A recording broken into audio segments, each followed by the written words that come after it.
I'd like to welcome everybody to the first meeting for 2021 here in January.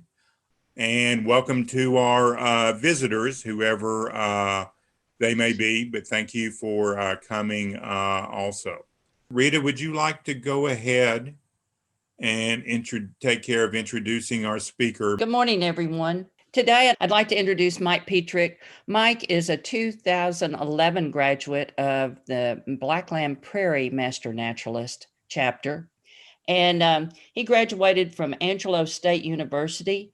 Afterwards, he taught in San Angelo for 18 years, and then he moved to Louisville and taught there an additional 20 years. He taught outdoor education, and while teaching, he became a a Texas Parks and Wildlife Angler Education Area Chief, which allowed him to certify fishing instructors for public schools. I first met Mike at Lila.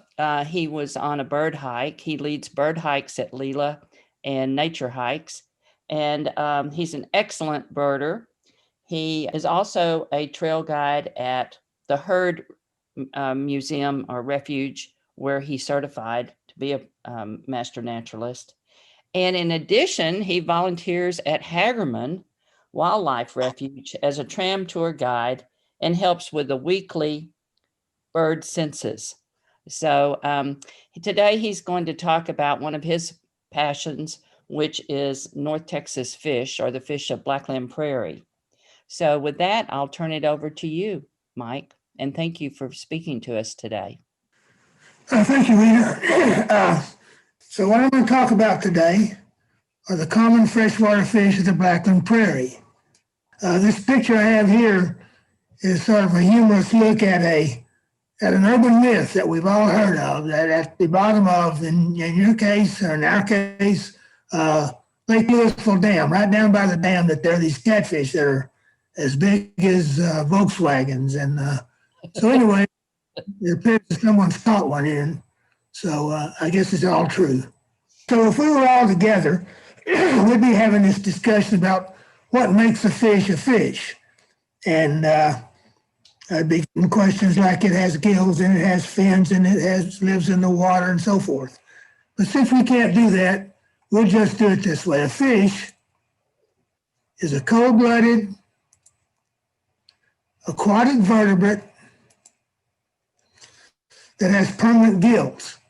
And that last information here, having permanent gills, is what differentiates it from the other aquatic vertebrates, the other cold-blooded vertebrates, aquatic vertebrates, and so forth.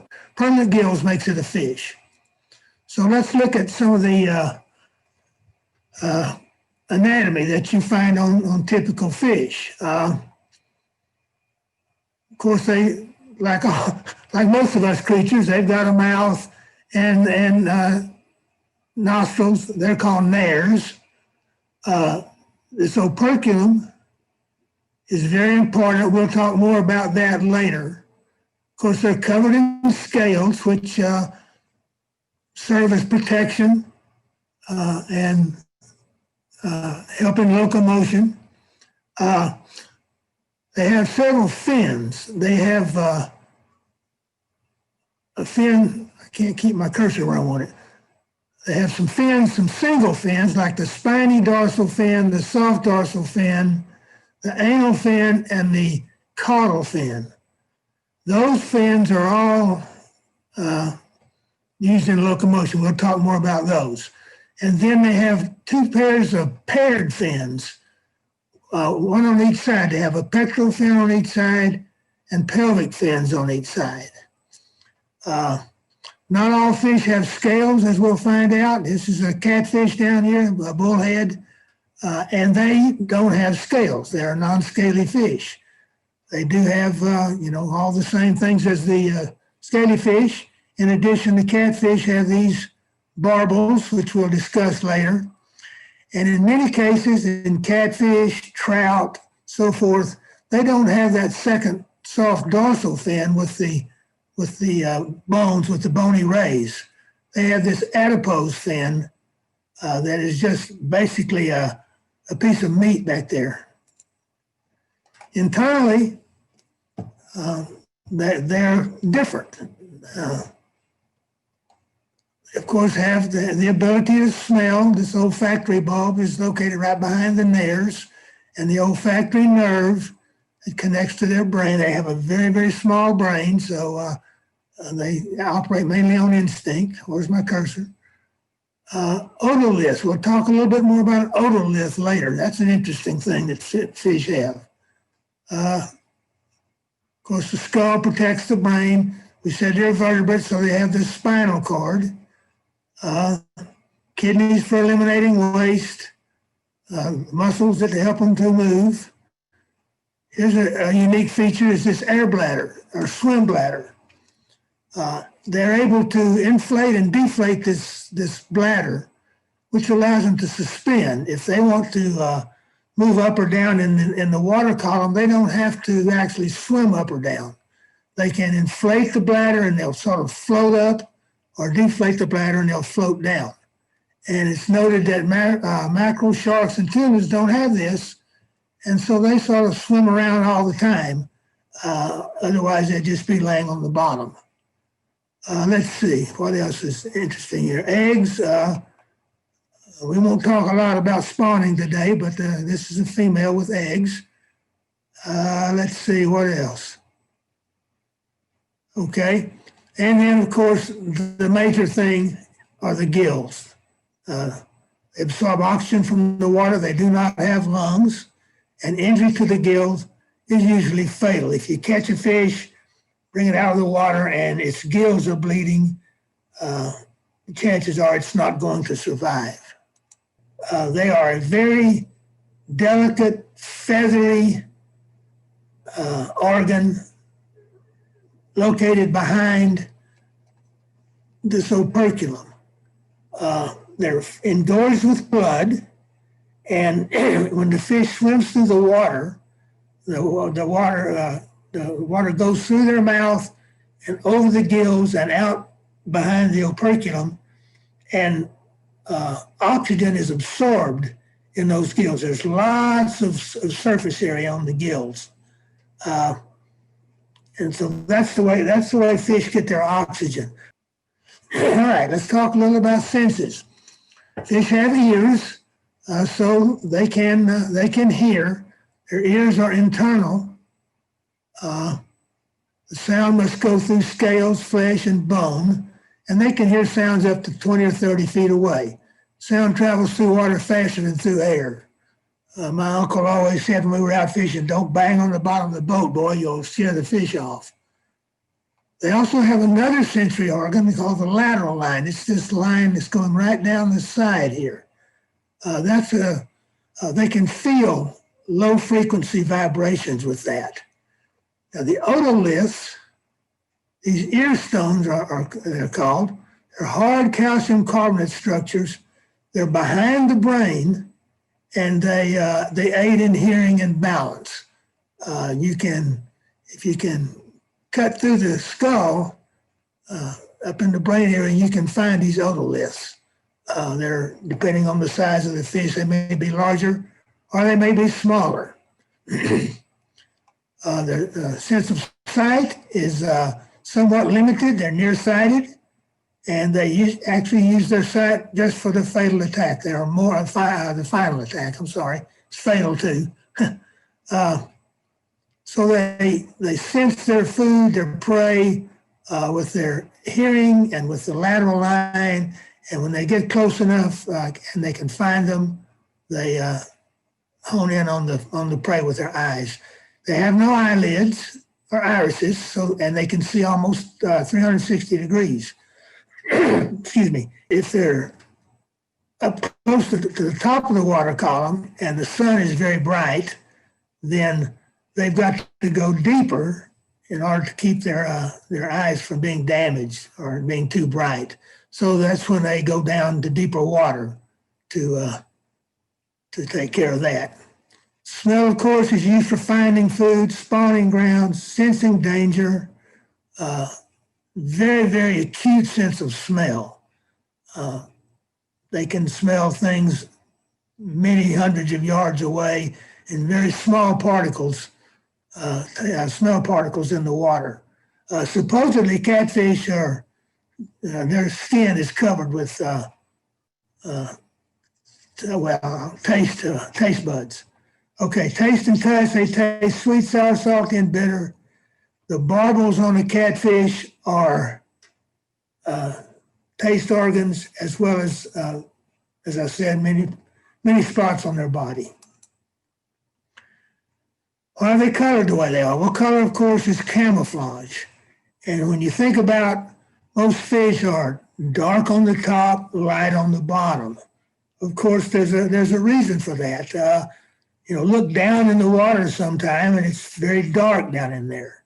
So if you're an osprey flying above the fish, the fact that it's dark on top makes it more difficult to see. If you're down in the water and you look up toward the surface, it's very light. And so if you're a predator fish swimming underneath this fish, looking up, you might miss it because it blends into the surface more. Okay, let's get into the specific fish. I call this the most important fish in the lake, these shad. And many people never see a shad or even know what a shad are. They're the main forage fish for all other species. And they're found in massive schools.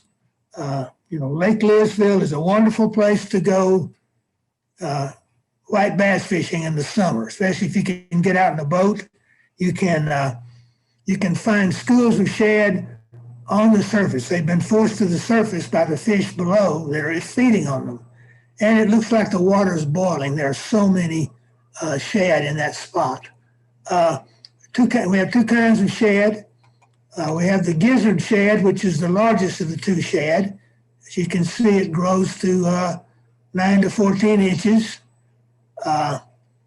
Comparing it to the threadfin shad on the right, the spot on the gizzard shad is bigger than the eye. It's kind of hard to see on this little picture, but the lower jaw extends, the upper jaw extends beyond the lower jaw, and it has no yellow in the fins. The threadfin shad is by far the most numerous shad. They're small, rarely exceed 6 inches. The spot is smaller. The lower jaw extends past the upper. All the fins except the dorsal have a yellow tint, and it rarely exceeds 6 inches. This fish not only is the main forage fish for the other fish in the lake, it's one of the main forages for great blue herons, great egrets, cormorants, all the fish-eating birds forage on threadfin shad and gizzard shad if they can get them.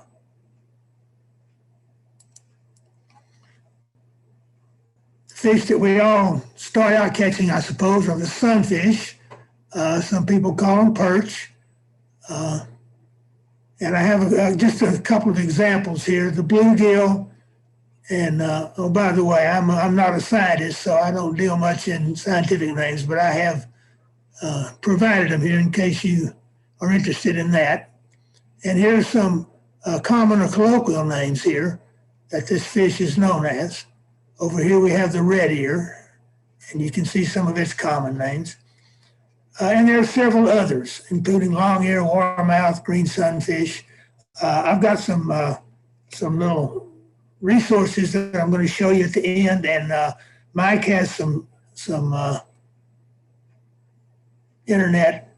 I've lost my train of thought here. Some sites that you can go to find some of these things that help you to distinguish this stuff. They lay their eggs in large communal nests, and if you're going to take your youngster fishing, take them out to fish for these easily caught fish. They're in all the lakes, and they're easily caught with just a piece of earthworm. Okay, so let's look at a bluegill. You can extinguish. You can distinguish it from other sunfish by the dark spot at the base of the dorsal fin, vertical bars on the side, and a relatively small mouth. Males in breeding color have blue on this operculum. The red ear is deep-bodied, relatively small mouth, yellow-green on the sides, red edge on the operculum, and snails are the major food item for a red ear, hence the name shellcracker. One of the most popular fish for fishermen in Texas is the largemouth bass. It's in a family of what are called the black basses. Examples here, largemouth and smallmouth. They're members of the sunfish family and not true bass. They're solitary nesters as opposed to the other sunfish species. The male will guard the nest after spawning and the female goes on about her business. They're native to Texas. Florida species has been introduced, which has resulted in much larger fish being caught. They're dark green. They're green with dark blotches that form a horizontal line along the midline. This is not their lateral line. The lateral line is running right up here. Upper jaw. Now, here's the way you tell a largemouth bass from a smallmouth or a spotted bass or our state fish, the Guadalupe bass. The upper jaw reaches beyond the eye. If you draw a line up from the back margin of the jaw, that line will be behind the eye. And when you open its mouth, it's huge. So they're fairly easy to tell. The size, they're up to 39 inches long and up to 21 pounds. The Texas record is 25 pounds. It's 25 inches and 18 pounds. Smallmouth bass, they are not native to Texas. They're a cold water fish from the north. They've been introduced into some lakes. Lake Texoma is one of the major smallmouth lakes that we have here in Texas. They're very easy to tell the difference. They don't look like the largemouth. They're greenish brown to bronze brown, and they have vertical bands rather than the horizontal stripe like you see on the side of the largemouth. The upper jaw never extends past the eye. In fact, it may intersect the eye, but it won't be behind the eye. And it may exceed 7.5 pounds in Texas. In its native waters, it gets much larger than that. Another popular fish we have in our lakes are the crappie. We have the white crappie and the black crappie. They're nest builders. They group into large beds like the sunfish, communal beds. In the spring, they school up around structure, like submerged trees and bridge support column. If you go out across the bridge on Lake Louisville and you see boats tied up right there under the bridge, they're fishing for crappie. These fish they school up, and they're fairly easy to catch. How do you tell the difference? The white crappie is deep-bodied and silvery. It has vertical bars, several vertical bars on its side, and there are a lot more white crappie than there are black crappie. Some believe that the black crappie is the male white crappie. That isn't true. It's actually a separate species. It's deeper bodied, it's more silvery green, and instead of having vertical bars, it's just got dark splotches all over its body. Great little fish to catch and a great little fish to eat. All right. Another great fish in the Lake Louisville and all Texas lakes really are the white bass. Up here, when I moved up here from Central Texas, we always called them white bass, and they're known as sand bass up here. They don't build nests. They are like the striped bass. They are an anadromous fish. That means that they are like well, in a way they are. They swim upstream to spawn, and they go upstream to moving water, gravelly bottom, and they expel their eggs. The females expel their eggs onto the gravel, and then the male fertilizes those eggs, and the eggs are just sort of left on their own. And it's important to get the moving water because that keeps them from getting fungus. So another thing that is important is that we have white bass, we have striped bass, we have a hybrid of those two fish, and when they're very young, they all look alike. And so if the game warden stops you and wants to know if you caught any fish, and you tell him, oh yeah, I've got 8 white bass over here, and he looks in your live well or your ice chest and he finds that you actually have small striped bass, well, then you're in trouble because there are different bag limits and length limits for these fish. So let's try to figure out how we're going to tell the difference in these fish. On the white bass, the stripes are very faint, and usually only one of them extends to the tail. And again, this is not the lateral line. The body is deep. Here's a good way to tell. The body is deep. The depth is more than 1/3 of the length. So if you have a 12-inch white bass, that should be 4 inches or more. If you look in its mouth, at its tongue, it has some teeth on its tongue. And it has only one patch of teeth toward the back of its tongue, right in the middle. We didn't talk about fish teeth. They do have teeth. Freshwater fish don't have big teeth that are going to hurt you when they bite you, but they do have very small teeth. Okay, the striped bass, anadromous, which means they live in the oceans and they swim upstream back to the place where they were spawned, and they spawn there and die. Salmon, trout, striped bass all do this. Here in Texas, of course, that can't happen because we have so many dams in the way. So these are introduced fish, and they're great. They're great fish. They're big. So they get very big. Lake Texoma is a good place to go catch striped bass. So let's see how we tell the difference. The stripes are very distinct, hence the name striped bass. Several will go to the tail. They're a torpedo-shaped fish. White bass is kind of a football-shaped fish. Striped bass are a torpedo-shaped fish as they get older. The body's slender, less than 1/3 of its length. So if this was a 12-inch fish, that would be less than 4 inches. And it has 2 tooth patches on the back of its tongue near the midline. Now, I know that's kind of an involved process, but that's a good way to tell. Okay, we have a hybrid of the white striped bass. It's also known as a palmetto bass if the bass is the female bass, and a sunshine bass if it's a striped bass female in the hybridization. Now, how does this work? They do not hybridize naturally. The striped bass and the white bass do not hybridize naturally in the lake. So this is done in the hatchery down at Athens and some of the other Parks and Wildlife fish hatcheries. They take the eggs from a female striped bass and the milt or the sperm from a male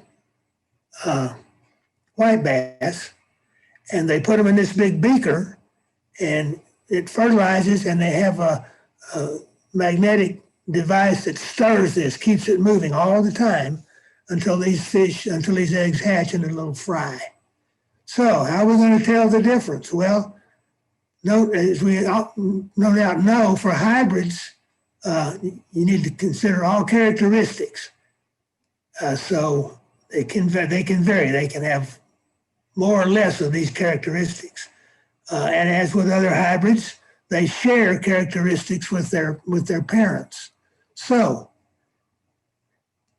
the stripes are distinct like its mother. So there'll be more than one that go to the tail. They're usually broken. As you can see, they're sort of broken up. They're not distinct stripes like the striped bass. They're distinct and dark, but they're not solid lines. The body is deep, like its dad. It has a football body, And these guys are really usually pretty deep. And this one has two tooth patches like its mother. So if you find what you think is a white bass and it has two tooth patches, it's not. It's a hybrid. And hybrids are incapable of reproduction. So as I said, it's all done in the hatchery. This can all kind of sound confusing, but if you have questions, I'll try to answer them later. And maybe some of these resources that I have will help you to understand it better. You can kind of see a picture here of the two tooth patches on the tongue. All right, the catfish, another very popular fish that we have. The main catfish in our lakes are the channel cat. It has a deeply forked tail, one way to tell, olive brown to slate blue shading, and a silvery white on the belly. Young ones have spots. As they get older, those spots sort of disappear. The upper jaw projects beyond the lower jaw. And it's our most common catfish. Another one is the blue catfish. Lake Louisville is a great blue catfish lake. They're not as easy to catch as channel catfish. They're not as numerous as channel catfish, but they're also a great fish. The tail is not as deeply forked as you can see here, if I can find my cursor. There's a hump in front of the dorsal fin. Now this, as they age, they'll get more of a hump here. When they're young, they look a lot like young channel catfish. They're even slate blue on the back, shading to white on the belly, and usually they're not spotted. And another way you can tell what I haven't included here is that on the channel catfish, this anal fin is sort of more rounded, whereas this one is straighter. And there are ways to count the rays and the fins and tell the difference, but you don't have to go to that extreme. And then the other catfish that's prevalent in our lakes, although they're not very numerous, is the flathead or yellow cat. The tail is not forked at all. They're light brown on the back with heavy mottling. The belly is pale or cream colored, and the lower jaw protrudes past the upper jaw. You can't really mistake this fish for either of the other two. If you look at it head on, the head is very flat and the mouth is very wide. Oh, here's another myth that many people believe. Catfish don't sting with their whiskers. Many times if you're catfishing and you catch one, you grab it and throw it back or try to put it in your live well, it'll stick you with this dorsal fin. This ray on this dorsal fin is very sharp. It has a chemical that really does burn, and it sort of makes your blood thinner. When you bleed from that stick, then the blood will appear sort of thin. But they don't sting you with the whiskers. Remember, those are sensory organs. And then we have gar. Let me get a drink of water here.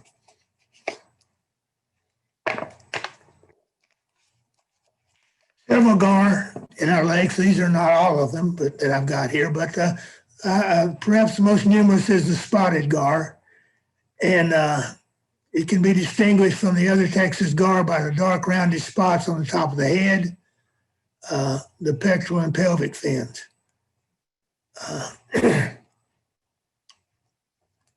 The long-nosed gar is distinguished from the others by this long snout, which is 12 times its minimum width, but it's easy to ID because of that. The alligator gar, this is the huge big gar. They get up to 30 pounds and even more than that. I've seen a picture of one caught down in the Rio Grande that was 65 or 70 pounds. It's distinguished by the presence of 2 rows of upper teeth on either side of the jaw. Their head looks like more like an alligator than these others do. And then we have what a lot of people call rough fish. Most of the fish that I've been talking about so far are classified as game fish, which means there are bag limits and length limits, and in some cases seasons for those fish. These carp and drum are what are called rough fish or non-game fish. Most of them are introduced. Common carp, also called the German carp, European carp, that's where it came from. Sewer trout. Color varies from brassy green to yellow to golden brown. Bellow is yellowish white. It's a native of Asia, brought to North America through Europe. And it may live 50 years and weigh over 75 pounds. We have a lot of carp in our lakes. Freshwater drum, also known as a gaspergoo, or croaker. It's called a croaker because when you catch one, pull it out of the water, it'll make a croaking sound, a grunting sound. There is a saltwater drum, also known as a redfish, and they look quite a bit alike, except that this one lacks this tail fin spot. If you've ever seen a drum or redfish from the ocean, they got a really pretty black spot, and they're a redder color, whereas these are silvery. And then we have the grass carp. This is an interesting fish. It's actually a big minnow, and it's silver to olive and no scales on its head. It was introduced into our lakes in the Lake Conroe to control hydrilla, and it escaped from that lake. It did an excellent job of controlling hydrilla. In fact, it did too good of a job. It denuded the lake of all vegetation. So they became a problem. So they had to eradicate them in Lake Conroe. But they had already escaped, so that you find them in other places. So they are invasive. Now those were just regular grass carp. Now they have basically altered the genes to make them sterile. They're called triploid. So if you get grass carp now in Texas to put in your farm pond or wherever to control vegetation, there'll be the triploid type that can't reproduce. Interestingly enough, I was helping with a kidfish event out at Lilo one day, and we were fishing in one of the ponds back in the fish hatchery, and one of the kids hooked a large grass carp. Well, while we're waiting, I'll go ahead and share this. I think he's got this later on in his presentation, but here are some links to some resources at TPWD that he was going to share, and we're going to either post these to the website in the member area or make them available somehow. There's also an activity sheet that goes along with the fish ID cards that we couldn't find on the internet, but we'll have that PDF posted to the website as well. So this is one of those resources that's available on TPWD's site. So this may have been where he got some of his images from, and goes through descriptions of the fish. So this is the freshwater fish, and then this is saltwater fish. Okay, we got a few questions for you, Mike. Okay, I'll see what I can do to answer. All right. Sue Yost wanted to know which fish do you think are best to eat that don't have a fishy taste? Let me think about that. Of course, most people eat catfish, but I guess people think those taste kind of muddy sometimes. The black bass is pretty good, and the white bass is good. White bass is a nice sort of light-colored fish. Doesn't have a strong taste. Okay. Thank you. Let's see. I'm sort of curious about where you find gar in Texas. Or in North Texas? Are they in the Trinity River? They're in all the lakes. They're in the Trinity, Brazos, Colorado, and in all the lakes. You don't see them much because they don't bite readily, and so they're not a good fish really that anybody fishes for. They're more of a rough fish. They're very bony, and so they're sort of considered a rough fish or a trash fish. Okay. And are they endangered in any way? No, the alligator gar is endangered. There is a season and a limit. I think you can catch one a year or something like that. But yes, the alligator gar definitely is endangered, and it's more prevalent in like in the Red River and the Rio Grande and places like that. But they are in the Trinity. Okay. Okay. They're more of a they seem to be more of a river fish than a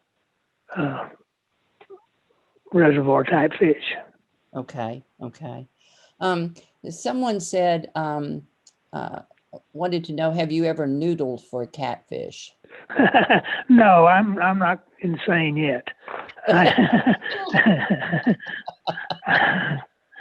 not going to do that. I've seen people do it and watch the videos, and I'm not going to stick my hand in a great big old catfish's mouth. So I may be old, but I'm not dumb. Is that what that? I don't understand what noodling is. Yeah, well, what noodling is the catfish get back under the bank or in holes under rocks and things, and these people reach in there with their hands and get their hands in the catfish's mouth, and it clamps down on their hand, and they pull it out. It's fishing by hand. Okay. And then they have teeth that are like really rough sandpaper, and so they sort of tear up your hand. And I always thought if you got a hold of a great big old yellow catfish, it might drown you or something before you could let go of it. Okay. Someone said that they lost you when you were talking about some kids fishing at Leela. Can you finish? Yes. Finish that story? Okay. Yes, I can. There is a program through the Parks and Wildlife Angler Education where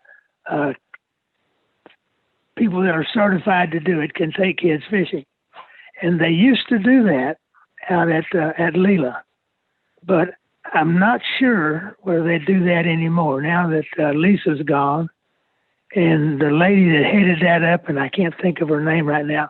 Sue Yost might remember who she was, but she's no longer living in the area, so I don't know if they're doing that or not. From time to time, if you go on the Texas Parks and Wildlife website, there are kidfish events that are held around, like at some of the state parks and things. So, but as far as Leela, I don't know whether they're still doing that or not. Well, we do have a class called My First Fish, where we teach kids how to fish. Okay, well that's yeah. kind of the same thing. Jim Terry, who is also a fly fisherman, teaches that class, and he's even introduced cane poles. But I thought you were talking about one of the kids caught some kind of fish. They caught one of the grass carp. Didn't my slide on grass carp not show up? The one that was invasive. Okay. Did you see that one? Yes, we did. Okay, good. Yeah, that's the one that was out there in the pond at the fish hatchery. But like I said, I suspect it's long gone because that was several years ago, and those ponds have dried up, and filled up a number of times. Okay. Another question that came in from Sue is, how much is a license and a fishing license, and where can you get one? Okay, so Mike has a link to a book called Outdoor Annual, Texas Parks and Wildlife Outdoor Annual. It comes out every year at the beginning of hunting season. It becomes available like August 15th of every year. You can go to any place that sells hunting or fishing license, Walmart, Bass Pro, any place, and you can get one of these outdoor annuals free of charge. Mike has the link to that online and also a link to an app that you can put on your phone. But to answer Sue's question, generally, the price, I looked that up just last night, the price is not too much for a resident of Texas. Seems to me like it's $16 or $17 for the general fishing license. There's a senior fishing license. It's complicated. There are a lot of fishing licenses in Texas. Okay. Any way the state can figure out to make some money, well, it's called, first of all, you buy a general license. And then if you're going to fish in freshwater, you got to get a freshwater endorsement. If you're going to fish in saltwater, you got to get a saltwater endorsement, which adds a little bit more. If you just want to go fishing one day and you're a resident, you can just get a one-day license, which I believe is $11. There are lifetime licenses. There are combination licenses where you can get your fishing license, your hunting license, every endorsement that goes along with fishing and hunting. Anyway, you can go on Parks and Wildlife website, TPWD, search for TPWD and find out the exact details. But there are so many licenses. If you're a veteran, you can get it free. If you were born before 1931, you don't have to have a license. Basically, anyone over the age of 17 has to have a license here in Texas. Okay. Yeah, Mike is showing, you can't see it, but Mike is showing us those websites. That Okay. you provided Yeah, to us. good. So, thank you. Yeah. And we understand that part of those funds go back into Texas Parks and Wildlife. Yes, they do. So And then, Parks and Wildlife gets a lot of funding and so forth from like the Federal Sport Fishing Regulation, Sport Fishing Foundation and so forth. So the more people that get a license, the more Parks and Wildlife has to spend. And it doesn't all go to fisheries. Some of it goes to parks and so forth. Okay. All right. I tell you what, another I like to put a little plug in for here. I'm a big birder, and us birders and other people that enjoy the outdoors go to state parks and places like that. And realistically, most of the money for all those facilities that we enjoy comes from the sale of hunting and fishing license. So, if you want to sort of do your part, well, whether you go hunting or fishing or not, just buy a license. There are license plates you can buy, that have hummingbirds or butterflies or whatever. So, rather than us birders and so forth just consuming it, and we do have to pay a fee to get into the state park, but still, the brunt of it's all done with hunting and fishing license. So, anyway, just a thought. Okay. I think I have covered all the questions. Mike, there was one other question that I think would be interesting. Somebody asked, why do we hybridize the white and the striped bass?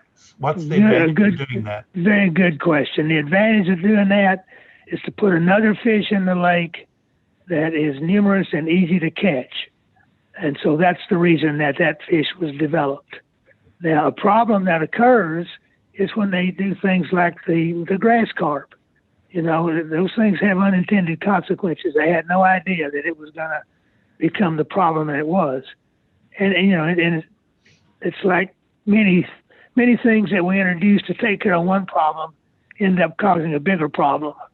But the hybridization deal was just to develop a fish that would give anglers an additional fairly easy fish to catch. And a white bass is a very, very easy fish to catch. And as I answered to Sue's question, it's a good eating fish as well. And so is the hybrid. All right. Mike, we certainly appreciate your time and you sharing your passion for fish with us today. Well, thank you. And thank you for inviting me. And thank Mike for helping us get all this technology done. I'm not very technological savvy, but anyway, I really appreciate it. I enjoy doing this. I taught school for 38 years, so I like to keep on being a teacher. So thank you for having me. Mike, thank you very much. That was very interesting, a very good presentation. So sorry for the technical difficulties, but I understand. I'm right there with you, man. All right. That being said, meeting is over. Thank you, everybody, for participating, and we will see you again in February. All right. Thanks, everybody.